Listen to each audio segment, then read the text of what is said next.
Welcome back to Orange Nation. By request, what should have taken 2 weeks to do requests from our listeners is going to probably take a month. Quiet Riot, Danger Zone, this one. Well, we got a little behind. We had the day off Monday, and then, Paula, you weren't here yesterday, so... Yeah, and apparently you guys can't find the artist. It's so much work to find something. Yeah, don't say you guys. Listen, this has nothing to do with me. Are you not part of the show? Do I ever find the music for the show? I don't even know how to work that thing. Maybe you could step up. I don't even know how to work help this Jordan system out when I'm not here. All right.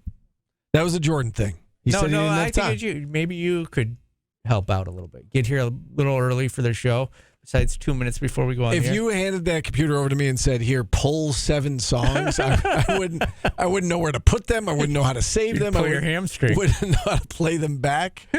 All right, let's go to our guest line and bring on our first guest today. As promised, please be joined by Mike McAllister, publisher of Syracuse on SI. Always great to talk to you, Mike. How are you today?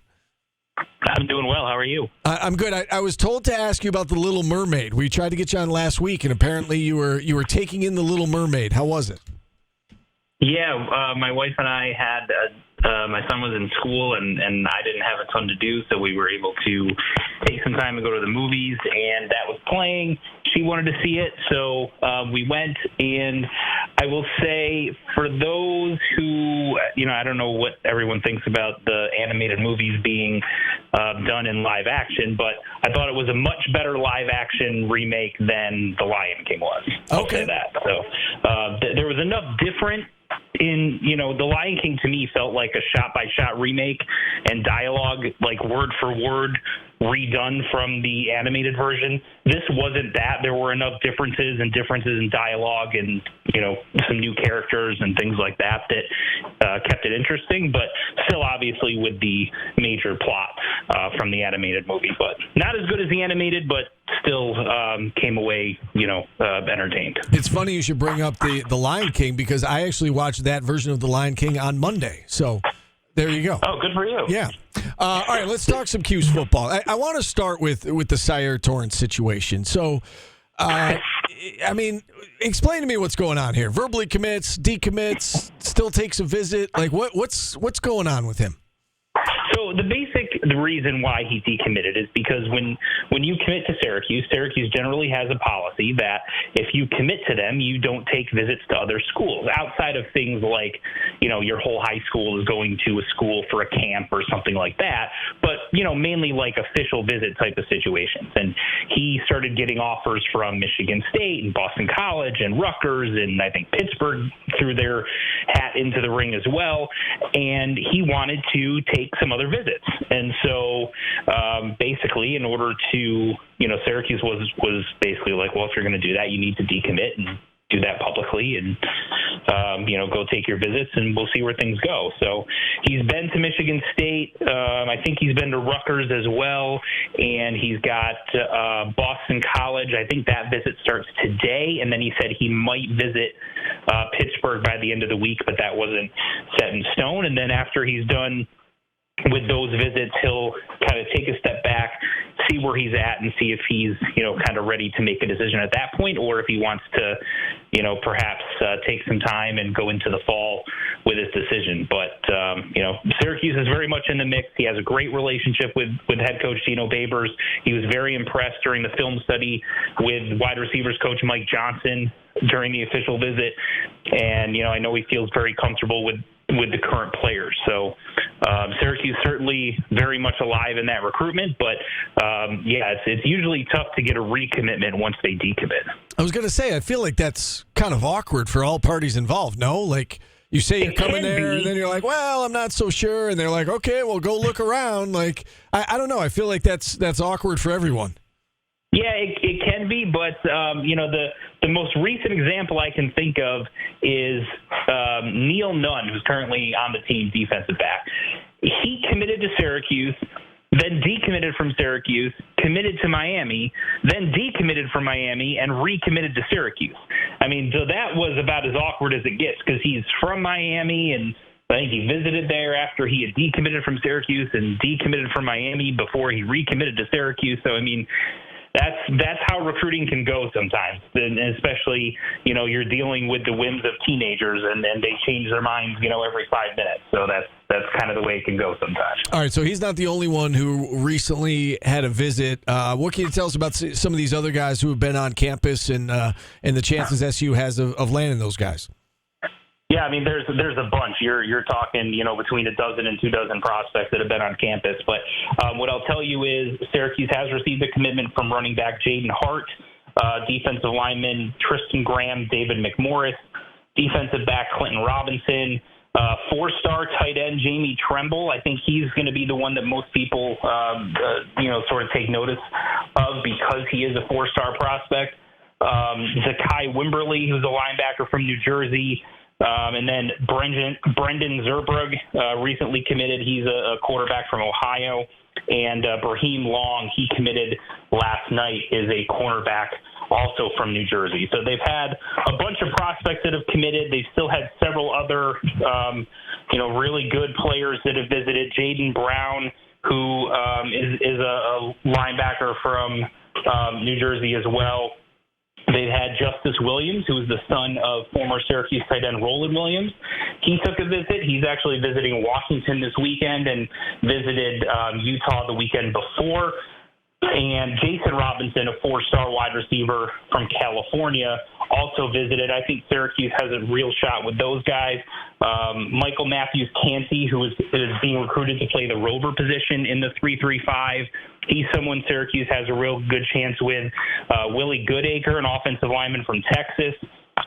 Syracuse made a really big impression on him. Therese Davis, who is kind of a two-way lineman, currently committed to Maryland, but visited Syracuse this past weekend, goes back up to Maryland this coming weekend, so we'll see where things stand there. Then they've got more players coming up this weekend, including another four-star tight end, Tavion Galloway, who's previously committed to LSU, reopened his recruitment. He's ranked in the top 200 prospects overall by both ESPN and 247 Sports. And that's interesting. All right, let's talk about a couple of these guys individually, and let's start with Jamie Tremble. You mentioned four-star tight end, and I'm not as locked in, I guess, to the recruiting scene as you are. So when I look at who Syracuse is getting, I look at who the other schools are, right? That Syracuse won this guy over X, Y, and Z. All impressive schools on that list for Jamie Tremble. Tell us about him. Yeah, and that's a good point. That's a good way to look at it because usually the more Power 5 schools want a player, that kind of tells you, the better off you are. But as far as the type of prospect that he is, but he is kind of the Oronde Gadsden model in that he's a bigger wide receiver, but, maybe doesn't have the wide receiver type speed, but he's fast for a tight end. And because of his size and his length and the frame that he has, you can split him out in the slot. You can line him up as a traditional tight end, and he's going to be too fast for a lot of linebackers and too big for a lot of corners.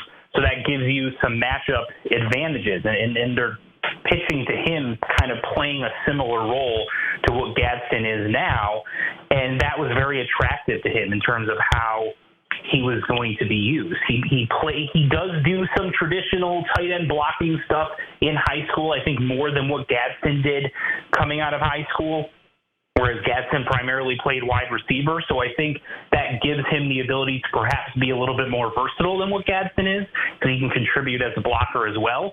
But he's a big-time prospect, really athletic. He can really run for his size. So I think he's got the potential to be a really, really dynamic offensive weapon for Syracuse. How about this quarterback that they got a commitment from, Brendan Zerbrug? What can you tell us about him?